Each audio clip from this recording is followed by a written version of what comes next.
vous dire notre état d'esprit au moment où ce matin il fait des déclarations qui actent un changement de méthode, l'abandon du 49.3, et donc nous voulons vous dire à ce moment précis ce que nous en pensons. C'est évidemment une revendication que nous avons posée depuis longtemps et qui correspond à une vraie évolution de la pratique institutionnelle. Renoncer au 49.3, c'est accepter l'idée que désormais c'est le Parlement et lui seul qui aura le dernier mot. Simplement, nous savons aussi que derrière cette proposition se cachent des détails qui permettent au gouvernement de continuer à cornaquer, à caporaliser le débat parlementaire. Et c'est la raison pour laquelle nous allons lui demander, dans les minutes qui vont venir, s'il est prêt, dans la séquence qui s'ouvre, à permettre un débat, notamment sur la question de la réforme Borne.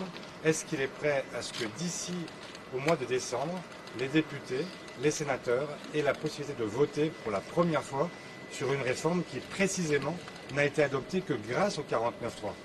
Connaissance de l'annonce de ne pas utiliser le 49.3, ce que je trouve pour le coup plutôt respectueux de la Constitution, car je rappelle que le 49.3 a vocation à contraindre sa propre majorité et le Premier ministre n'a pas de majorité. Il semble quand même dans les derniers Premiers ministres être celui qui en a conscience. On a fait un pas, car manifestement tant M. Barnier que M. Bayrou n'avaient pas pris conscience qu'ils n'avaient pas de majorité.